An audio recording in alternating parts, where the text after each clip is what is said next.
Dhanyavad sir.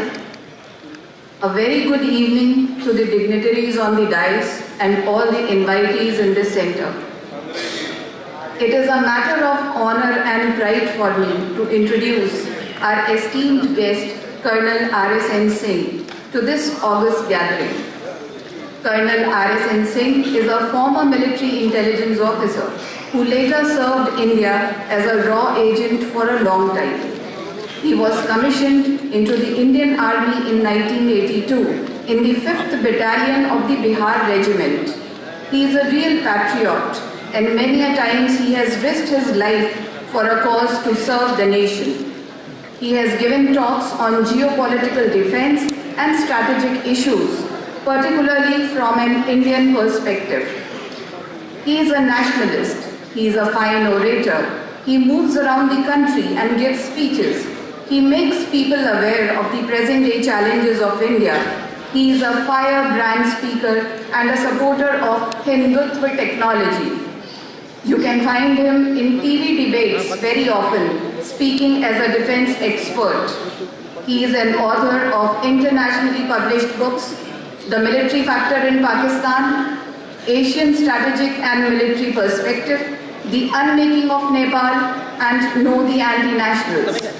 We welcome you, sir, and invite you to say a few words.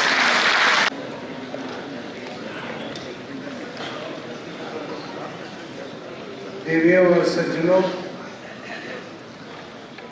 ये दूसरी बार इस सभागृह में मैं बोल रहा हूँ, लेकिन फर्क इस बार यह है कि मैं एक ऐसे समय में बोल रहा हूँ जब इतिहास करवट बदल रही है।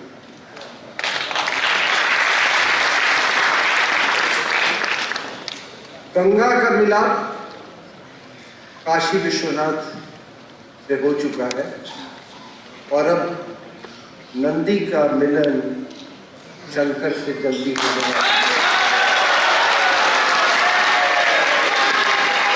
और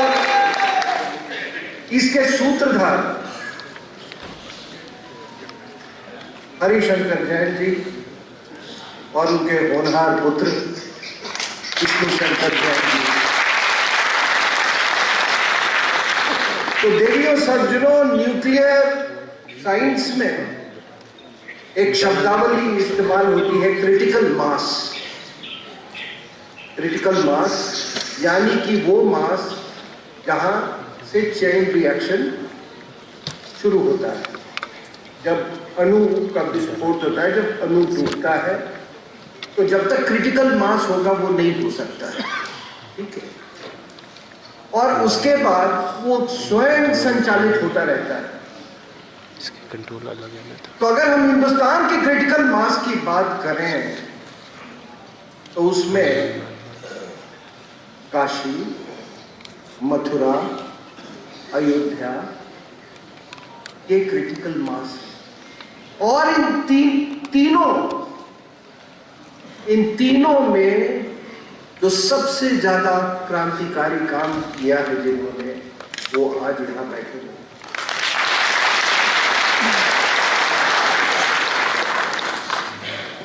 बहुत लोग कहते हैं कि मंदिर से क्या लेना देना, मंदिर क्यों इतिहास पुरेते हो क्या। एक बात मैं आपको बता दूं कि एक संस्कृति की अवस्था आप उस देश के, उस शहर की, उस गांव के, आप मंदिर से आप उसको आंका जा सकता है। जब मंदिर मायूस होती है तो संस्कृति रोती है, जब मंदिर आबाद होता है तो संस्कृति भी आबाद होता है।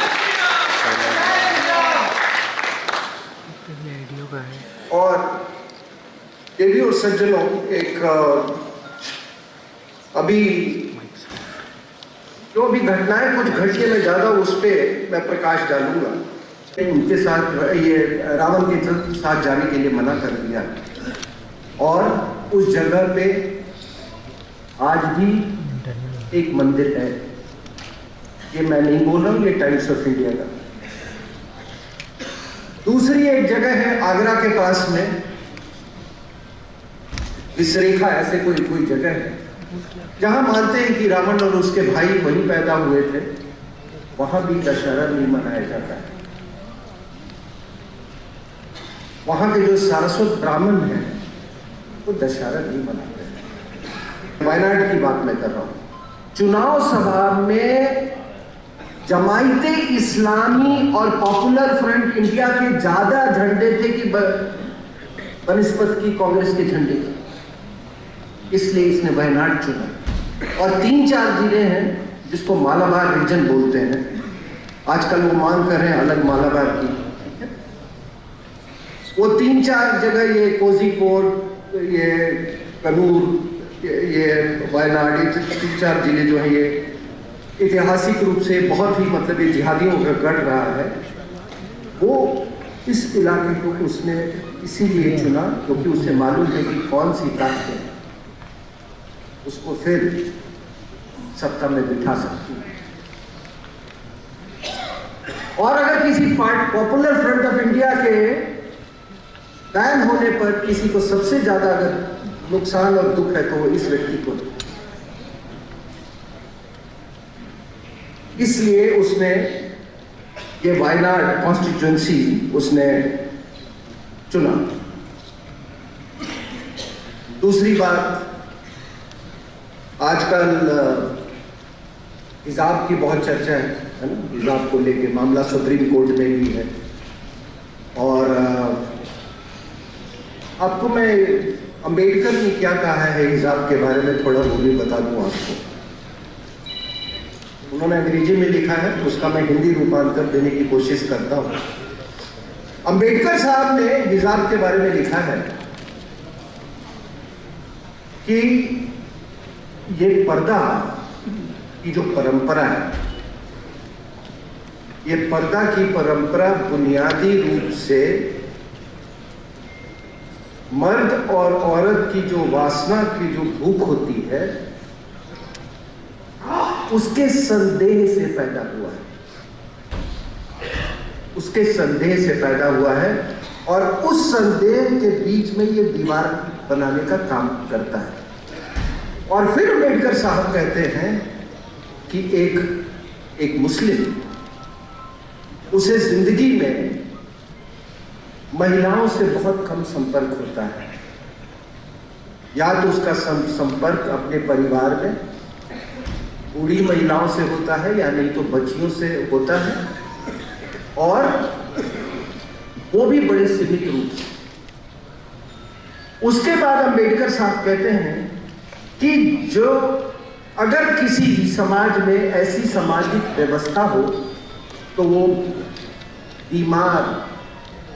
दिमागी रूप से बीमार लोगों को पैदा करेगी, ऐसे लोगों को पैदा करेगी जो कि औरतों के प्रति जो कि बहुत क्रूर होंगे। और उन्होंने कहा है कि इसके लिए कोई साइको एनालिसिस की जरूरत नहीं है। ये B.R. अम्बेडकर ने पर्दा के बारे में कहा है। अगर अम्बेडकर साहब की आप लेखनी पढ़ लो तो आजकल एक टर्मिनोलॉजी चला हुआ है, बड़ा प्रचलन में है, इस्लामोफोबिया। तो ये जय भीम और जय भीम वाले हैं ना, मैं उनको कहता हूँ कि अगर आप उनकी पूरी राइटिंग्स पढ़ लो, आगे भी इसकी चर्चा करूँगा मैं, तो आप कहोगे कि उनसे बड़ा कोई इस्लामोफोबिस्ट तो नहीं था फिर। लेकिन बड़ी हैरानी की बात है कि आप देखिए, ये अभी ईरान में हो दर्जनों जाने गई है, स्कूल की बच्चियां, कॉलेज की बच्चियां सब हिजाब के खिलाफ। आपने हिंदुस्तान में देखा एक भी जो ब्लैक लाइव्स मैटर वाले, आपने कोई मोमबत्ती का मार्च देखा वहां पे? कोई मोमबत्ती का मार्च नहीं, कहीं कोई प्रक्रिया नहीं। ना तो मुस्लिम कौम से, उनसे तो उम्मीद ही नहीं किया जा सकती, ना अपने लिबरल से। और इसका कारण क्या है कि हमारे सब कॉन्टिनेंट में जो इस्लाम है उसकी जो गति में जो इम्पीटस करते हैं, वो इम्पीटस पूरा का पूरा हिंदू, एंटी हिंदू नैरेटिव पे वो प्रेडिकेटेड है, उस पर निर्भर है। अभी तो कल भी मैं बात कर रहा था कि ये चीन के खिलाफ कुछ नहीं बोलते और मुझसे लोग पूछते हैं कि इसका सलूशन क्या है, तो चीन ने तो आपको दिखा दिया ना क्या सलूशन है। और मैंने कल ये भी बात कही थी कि अभी UNHRC में 19 देशों में से 17 देश थे, उसमें OIC के उसमें 11 देशों ने चीन के फेवर में उन्होंने वोट किया। तो जब वो कहते हैं कि मेरी दाढ़ी काटो, मेरे को जो चीन की तरह ये करो, तो फिर आप क्यों अपने आप को रोके हुए हो? अरे वो कहते हैं कि गलत है तो खुद क्या है? मैं तो टेलीविजन पे उनसे पूछता रहता हूँ कि कम से कम भर्सना तो कर लो ना। अब कोई कह रहा है, मुझे याद है कि कश्मीर में जब ये शुरुआत हुई तो हमारे आर्मी चीफ से भी वो अभी जिंदा है, बात होती है तो वहां पे हमारे सैनिक सम्मेलन लेते थे कश्मीर में जाके। तो ये लोग कहते हैं कि जन्नत ऊपर में हूरें मिलती है, जन्नत जाना, जन्नत में मिलती है, तो इनको जन्नत भेजो।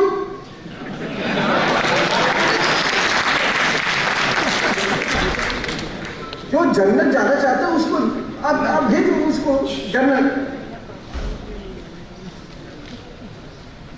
एक बात मैंने कल और कही थी, और वो था कि एक स्वामी जी को मैं सुन रहा था, वो अमेरिका में, कि उन्होंने कहा, और थोड़ा इसमें हमको आत्म निरीक्षण हमको करना चाहिए, कि उन्होंने हार्वर्ड में कुछ छात्रों से बात किया और कहा कि ये बताओ कि दुनिया के इतने सारे छात्र आते हैं बड़े अलग अलग देशों में, अमेरिकन यूनिवर्सिटी में, कोई दूसरा देश का छात्र अपने मुल्क के खिलाफ, अपनी सरकार के खिलाफ वो कभी भी वो प्रोटेस्ट नहीं करता, लेकिन हमारे हिंदुस्तान में ये लड़के इसमें सबसे आगे, क्योंकि जिस इंफीरियॉरिटी कॉम्प्लेक्स की बात नितिन मल्होत्रा साहब ने की, वो इंफीरियॉरिटी कॉम्प्लेक्स उनको है कि हम कैसे ज्यादा से ज्यादा अंग्रेज दिखे, कैसे दिखे कि देखो मैं वो वाला भारतीय नहीं हूं, मैं बिल्कुल तुम्हारी तरह वो लिबरल माइंड। तो इस पर भी थोड़ा सा आत्मनिरीक्षण कीजिए। और अब मैं ये नक्शा जो है एक तुलनात्मक नक्शा है। जो पहला नक्शा है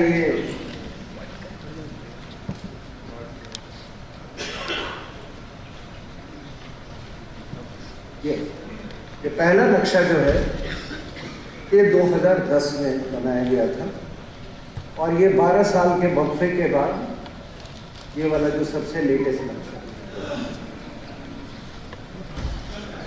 जो दाहिने से। अब ये नक्शा आपको बड़ा सिंपल सा लगता होगा, लेकिन इसमें कई चीजें हैं, और इस नक्शे के द्वारा मैं ये बताना चाहता हूं कि इन 12 सालों में, इस 12 साल के सफर में कौन सी ऐसी चुनौतियां हैं सुरक्षा को लेकर जो कि घटी, कौन सी बढ़ी, किस का पार्शियल सोल्यूशन हुआ, हमारे सफलताएं क्या थी, हमारी विफलताएं क्या थी। अगर आप फैक्ट्स के ऊपर में जाएं तो ये दोनों में समानता है, दोनों जो बेसिक जो बुनियादी जो तथ्य हैं वो तो एक ही रहेंगे कि आपके 15,200 किलोमीटर बॉर्डर है,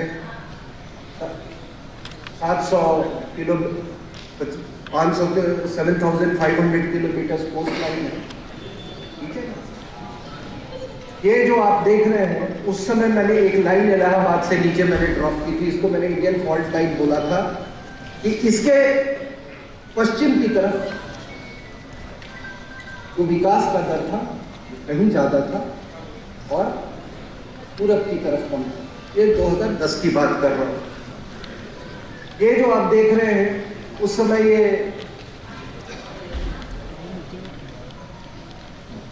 ये पाकिस्तान से आप देख रहे हैं कि जिहादी हमले कश्मीर की तरफ, कुछ हमले दिल्ली की तरफ, दिल्ली से मेरा मतलब है कि पूरे हिंदुस्तान में, वो दौर याद कीजिए 2004 और 2010 के बीच, खास करके 2008 के बीच में, जबकि कोई ऐसा शहर नहीं था जो कि वंचित था, इंक्लूडिंग वाराणसी, ठीक है। वो दौर खत्म हुआ है, वो एक हमारी अचीवमेंट है। और उस समय ये जो पूरा नॉर्थ ईस्ट का इलाका जो था वो बिल्कुल इंसर्जेंसी से ग्रसित था। आज हालात वहाँ बहुत अच्छे हैं। अब अगर आप ये देखें तो ये जो रेड डॉट्स हैं यहाँ, ये चले गए हैं। वहाँ पे आप ग्रीन डॉट्स देख रहे हैं कि वो इंसर्जेंट चले गए।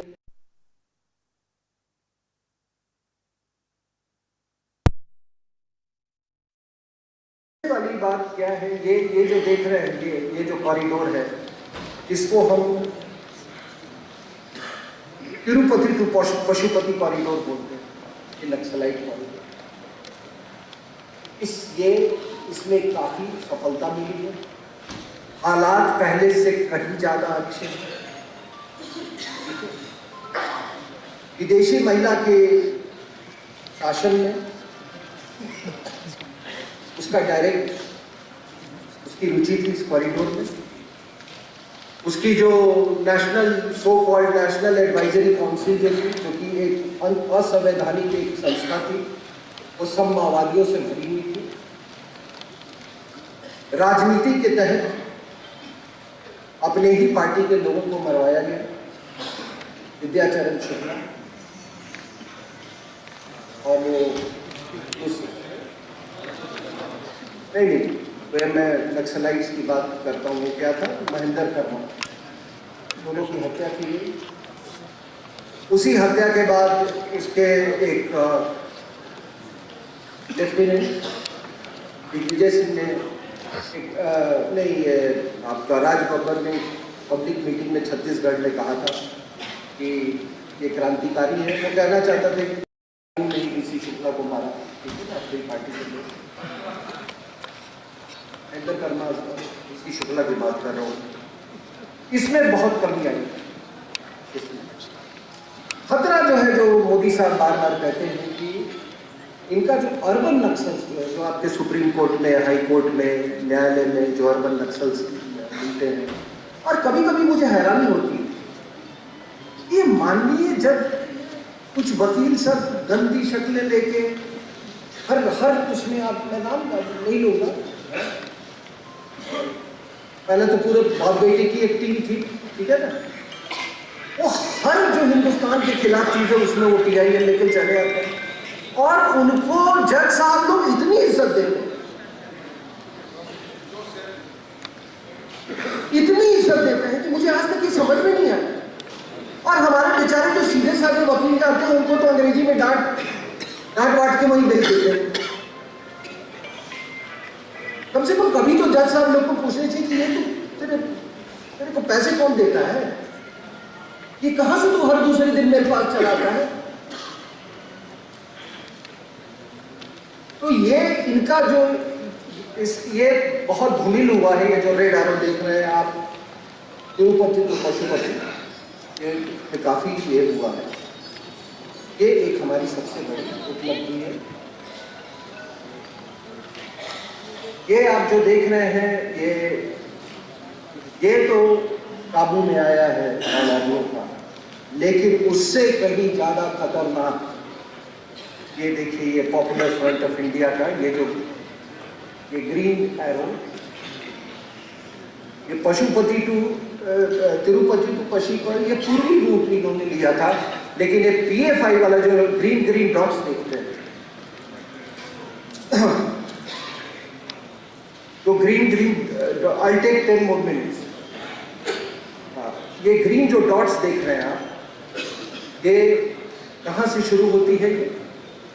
ये शुरू होती है आपको केरला से, साउथ से। तभी इसने ये साउथ का रूट लिया है राहुल गांधी, और ये जाती है गोवा, गोवा से मुंबई, मुंबई से आपने देखा उस तरफ वो दिल्ली तक पहुंच गई, शाहीन बाग, दिल्ली में राइट्स हुए, पटना तक पहुंच गई। पटना में पहुंचने के बाद आपको मालूम है कि वहां पर एक डॉक्यूमेंट रिकवर हुआ, vision 2047 popular front of India का, जिसमें उन्होंने कहा है कि 2047 तक हम इस्लामिक राष्ट्र बनाएंगे।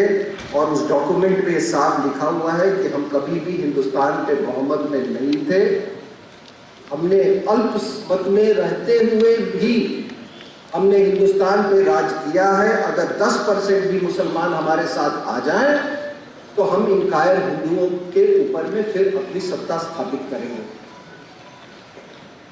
और अगर आप ईस्ट की तरफ चले जाएं पटना से, तो आप देखेंगे वो बेगूसराय, पूर्णिया, किशनगंज, वो सारा इलाका जो है, तो ये जो आपका ओवैसी की पार्टी वहां पहुंची, यूं ही नहीं पहुंची।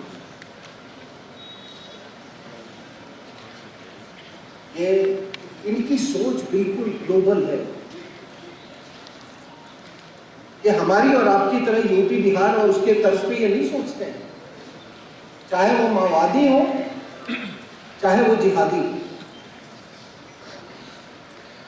मैं बात कर रहा था ये नॉर्थ ईस्ट की, आसाम जो है, बारपेटा, धुबड़ी, ये सब ये अल-कायदा का सबसे बड़ा अभी गढ़ बन गया है, जिसके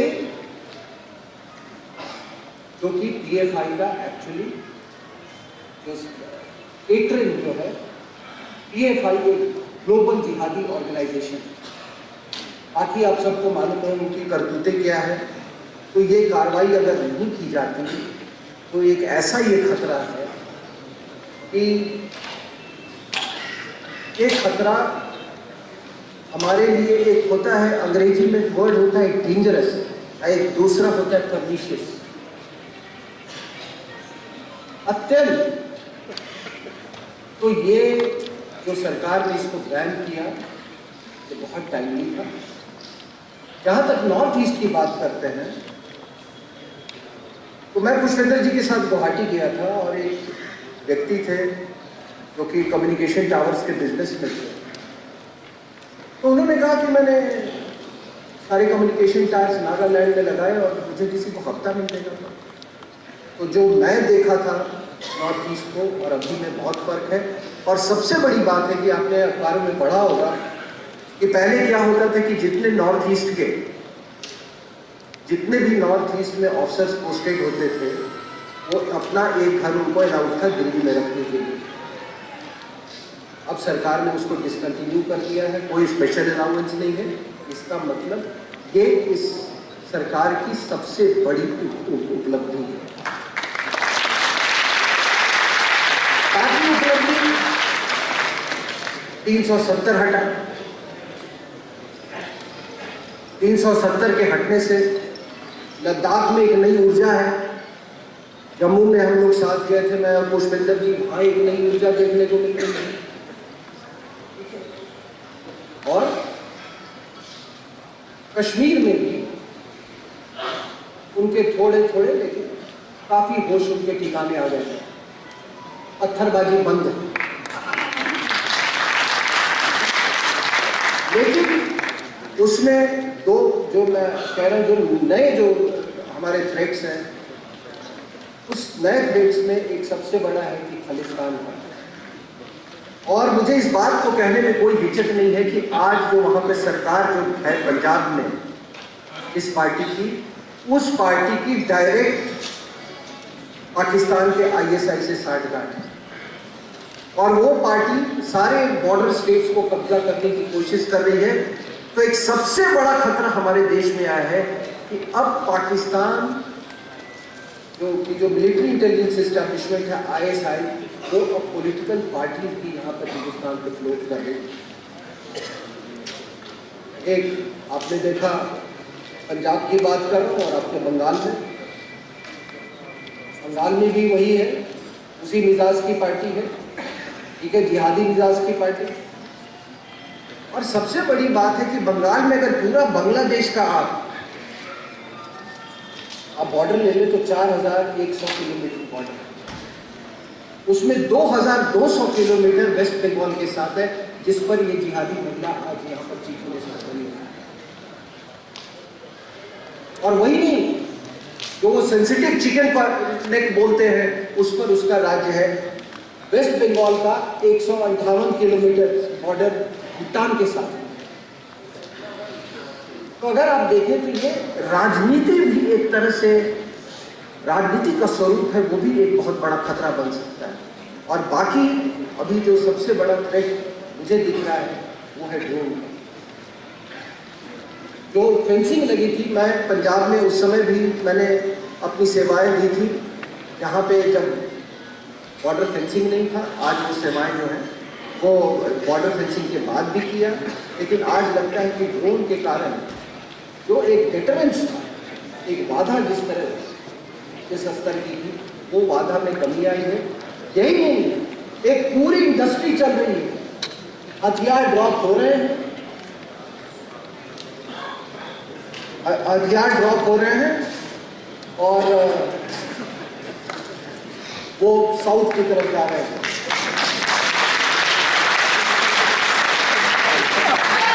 और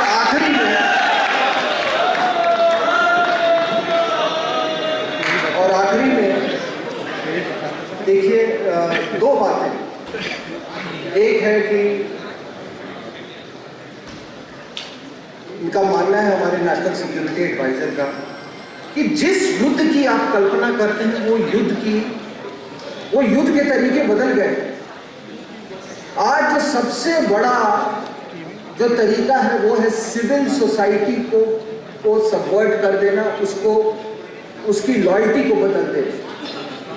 क्योंकि युद्ध, कन्वेंशनल युद्ध बहुत महंगा है, और जब आपके पाकिस्तान जैसा जिहादी एडवर्सरी हो और कम्युनिस्ट चाइना बैठा हुआ हो, तो वो कन्वेंशनल युद्ध के साथ साथ वो प्रॉक्सी युद्ध भी करता रहेगा। ठीक है। और आखिरी में मैं हमेशा कहता हूं, पहले मैं कहता था कि 3 चीजें सर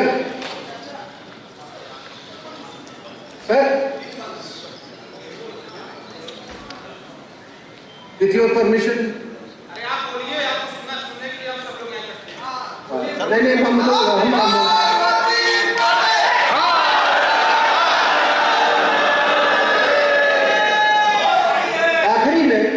आखिरी में मैं जहां भी पहले जाता था, मैं कहता 3 चीजें हिंदुस्तान को जोड़ती हैं, और वो है संस्कृत, संगीत और साहित्य। अब उसको मैंने 3 से 5 कर दिया। सनातन, संस्कृत, संगीत, साड़ी और साइंस। जो अवैज्ञानिक है वो सनातन हो ही नहीं सकता। और इसलिए मेरी विष्णु जैन साहब से मेरी उनसे गुजारिश है कि अगर आप लोग उम्मीद करते हैं कि विज्ञान के ऊपर में आप अगर आप सोचते हैं कि उनके मन में बदलाव आएगा, वो नहीं, क्योंकि उनकी सोच ही बिल्कुल अवैज्ञानिक है। ये मैं नहीं कह रहा हूँ, अम्बेडकर साहब ने भी कहा था ये बात। और एक पाकिस्तान के एक बहुत बड़े फिजिसिस्ट हैं परवेज हुडबॉय, उन्होंने भी यही बात कही। कहते कि 75 साल में कोई यहाँ पर विज्ञान का, कहते हैं कि मानसिकता ऐसी ही है कि जब आप मदरसे में पढ़ाते हो वैज्ञानिक रूप में, वही लड़का कॉलेज में, यही बोला, वो कॉलेज में जाता है, यूनिवर्सिटी में जाता है, कहता है भाई आप ऑमलेट भी बनाना चाहते हो तो अंडे को फोड़ोगे ना, तो अंडा तो फूटने ही नहीं देते। तो उनसे विज्ञान का आप कोई उम्मीद ना कीजिए। ठीक है, माननीय न्यायालय इसका जो भी संज्ञान लेगी, हम लोग सब उसी का इंतजार कर रहे हैं। मुझे सुनने के लिए बहुत बहुत धन्यवाद।